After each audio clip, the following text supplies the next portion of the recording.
Bonjour, j'espère que tout va bien. Nous continuons dans notre balade dans la connaissance. J'attire votre attention aujourd'hui sur le mot évolution. Qu'est-ce qu'on peut entendre par une évolution? Une évolution est un changement ou une métamorphose progressive ou graduelle d'un être, d'une chose, d'une activité, d'un effectif, d'un phénomène ou d'une espèce au cours du temps. On peut avoir comme synonyme de l'évolution la croissance, l'avancement, une mobilisation, une instabilité. Et l'évolution ne peut se faire sans le mot temps. Et je continue à vous définir le mot temps. Ce mouvement ininterrompu dans lequel passé, présent et futur se bousculent.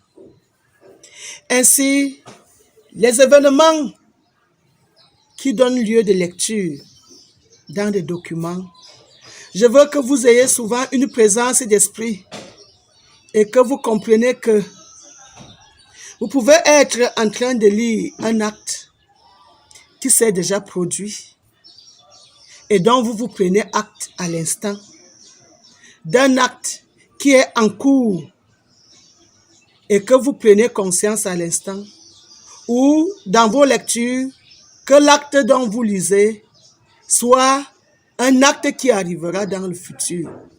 C'est pour ça qu'il y a obligation d'un repère, un repère bien ordonné et bien orienté, pour que dans vos lectures, que vous puissiez vous retrouver. Il y a également dans la lecture la conjugaison qui intervient pour ne pas vous perdre. Et maintenant, quand je faisais allusion à l'évolution tout à l'heure, c'était pour que vous compreniez qu'il peut y avoir des phénomènes qui, dans le temps, ont été métamorphosés et que, comme il y a changement des états dans le temps, que vous vous adaptez à ces changements. Je vais prendre l'exemple. Quand on dit la Vierge Marie, oui, toutes les femmes de la terre sont vierges avant leur contact avec un homme. On ne peut plus continuer à appeler vierge celle qui a déjà mis au monde un enfant. Ça veut dire que dans le temps, elle a été vierge, elle est tombée enceinte, elle a mis au monde un fils et le fils a évolué, le fils est même déjà mort. Elle ne peut plus continuer à être appelée la Vierge Marie. Ça, ce sont des choses que Dieu dit, nous ses enfants, nous devenons beaucoup plus bêtes. Et maintenant donc, il y a des éléments qui influencent également le peuple d'aujourd'hui. Il y a le mot comme Seigneur. Dans le mot comme Seigneur, on ne peut être que le serviteur de ce Seigneur. C'est bien beau de se dire, je sers Dieu. Mais un serviteur a toujours tendance à réclamer un salaire. Et quand un serviteur réclame un salaire, comprenez que quand on parle maintenant de Dieu, Dieu est celui qui a produit nos âmes, qui a matérialisé nos corps, qui nous octroie le souffle de vie, qui nous accorde le temps que nous mettons sur sa terre, qui nous accorde toute subsistance qui est pour nous sur cette terre. Est-ce que quelqu'un qui est tout pour nous et qui a tout fait pour nous, ce que nous voulons être pour lui, ce n'est que ses serviteurs pour lui réclamer encore des salaires? Non. C'est par rapport à ça qu'il dit, mes enfants doivent évoluer dans leur entendement de qui je suis. Et c'est pour ça que quand il nous a demandé de l'appeler maman, lorsqu'on travaille dans la maison de sa mère, on apporte sa contribution. On n'est pas un serviteur qui attend un salaire. Qu'on comprenne que si nous sommes sur la terre, Dieu veut que chacun de nous apporte sa contribution. Nous sommes comme les éléments d'un puzzle. Chacun joue un rôle particulier et important pour l'autre. Alors, Dieu n'est donc pas ce que dans certains endroits, dans les lectures, nous avons fait de Dieu l'Éternel, le Dieu des Hébreux. Non, Dieu n'est pas le Dieu des Hébreux. Dieu, notre Créateur, est le Dieu de l'humanité. Certains ont fait de Dieu l'Éternel Dieu de nos ancêtres. Oui, il a créé nos ancêtres comme il nous a créés et comme il créera nos descendants. Dieu est le Dieu de l'humanité tout entière, quelle que soit l'évolution dans le temps, parce que c'est Dieu lui-même qui est ce temps. Donc, il n'est pas seulement le Dieu de nos ancêtres, il est notre Dieu. Celui qui nous a fait et qui nous donne la vie maintenant et qui nous accorde le temps que nous passons sur sa terre. Certains ont appelé Dieu le Dieu des sacrifices. Non, Dieu n'est pas le Dieu des sacrifices. Dieu ne prend pas plaisir au sacrifice. Car si vous voulez donner quelque chose à quelqu'un, donnez à quelqu'un ce qu'il n'a pas. Or, tout ce que nous sommes et tout ce que nous avons appartient à Dieu. On ne peut donc pas donner à Dieu ce qu'il a déjà. Tu ne peux pas venir me donner mon nœud parce qu'il est mien. Tu ne peux pas venir me donner mon vêtement parce qu'il est mien. Donc tout ce que vous prenez et que vous dites que vous donnez en sacrifice à Dieu, lui appartient déjà. Donc Dieu n'est pas le Dieu des sacrifices. Il y a certains qui ont appelé Dieu le grand guerrier. Dieu ne va pas en combat avec ce qu'il a fait.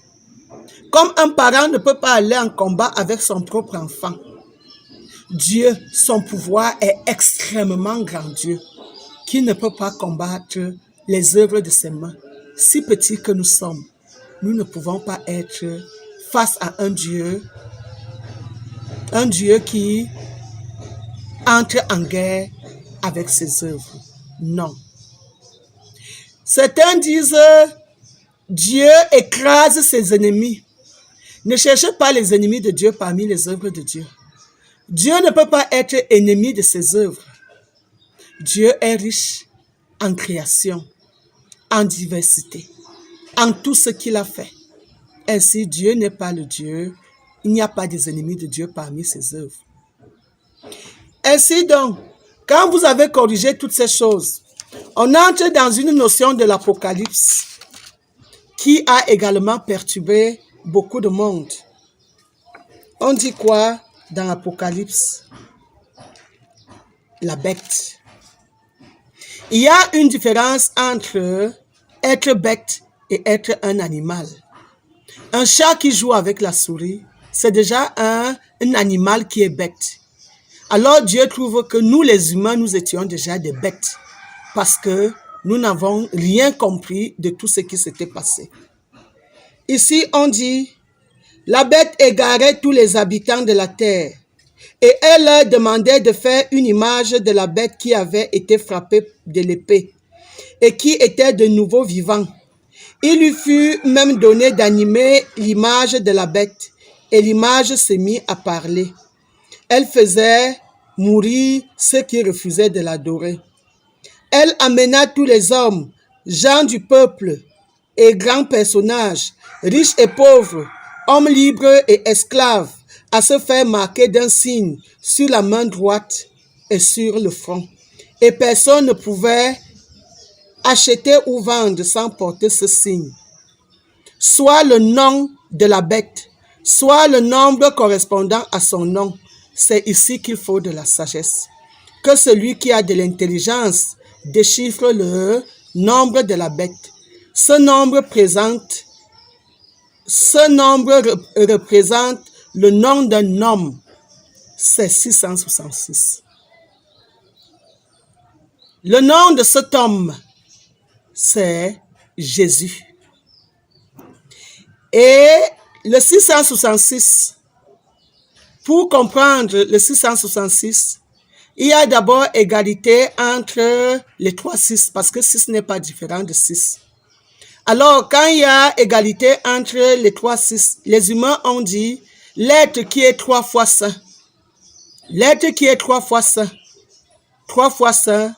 Le premier 6 est saint, le deuxième 6 est saint, le troisième 6 est saint. Alors, qu'est-ce que ce signe représente? Là où on a dit le nom du Père, premier 6, le nom du Fils, deuxième 6, et le nom du Saint-Esprit, le troisième 6. Et c'est la Trinité qui est 666. Et Dieu dit, lui qui a créé tout un univers ne peut pas être représenté par ce signe 666. Oui, nous avions été marqués quand on dit d'un signe. L'homme libre, s'est fait marquer d'un signe sur la main droite et sur le front. Lorsque sur la main droite, je pose sur mon front, les 3 mains, les 3 doigts sont fixés sur mon visage. Un 6, un deuxième 6, un troisième 6. Nous tous, on nous a dit qu'on ne fait pas le signe de croix avec la main droite, mais avec la main gauche, mais qu'on fait le signe de croix avec la main droite. Et chacun de nous a été marqué sur son front par ce signe. Nous l'avions fait parce qu'on était ignorants. Et dans l'évolution, tout est déjà clair. Ce qui était flou il y a beaucoup de millénaires, aujourd'hui est suffisamment clair. C'est ce signe qui a divisé le peuple. C'est lorsque le souverain, le ressuscité souverain est sorti d'entre les morts. Comme je vous disais l'autre jour, c'est le diable qui est sorti et a porté le vêtement de Jésus pour créer la confusion. Les enseignements propres de Jésus montrent qu'il faut louer le Dieu créateur de l'univers. Mais celui qui est sorti d'entre les morts est venu mettre la confusion sur tous ceux qui sont sur cette planète Terre. Et aujourd'hui, les humains se retrouvent en train de louer 2 dieux. Or, le Dieu normal est éternel. Il n'a pas besoin de remplaçant. Et c'est depuis cette date que l'homme est tombé dans la bêtise et en train de chercher autre chose. Mais maintenant, la pierre rejetée par les bâtisseurs devient la pierre principale. Dans le code de nom du Père, du Fils et du Saint-Esprit, on a oublié qu'un enfant ne peut point naître sans la mère. Et aujourd'hui, la maternité divine devient la pierre rejetée par les bâtisseurs. Aujourd'hui, tout homme devra reconnaître que Dieu est la mère de l'humanité. Maman sagesse est son nom. C'est par la maternité divine que le monde de Dieu sera sauvé. Car les enfants d'une même mère sont des frères et sœurs. Mais les enfants d'un même père sont des demi-frères et des demi-frères, des demi-sœurs. Or, le nombre des moitiés-moitiés prend fin. C'est le monde de la totalité. Dieu, qui est plénitude, ne veut plus que les demi-demi, demi-morts, demi-vivants, demi-hommes, demi-animal règnent sur sa terre. Tu es Homo sapiens, tu dois louer le Dieu qui t'a créé, Homo sapiens. Tu dois admirer tout ce qu'il a créé dans sa plénitude. Tu dois regarder avec les yeux d'admiration les œuvres de Dieu. Pour aujourd'hui, je vous reviens très bientôt. Maman Bouquet.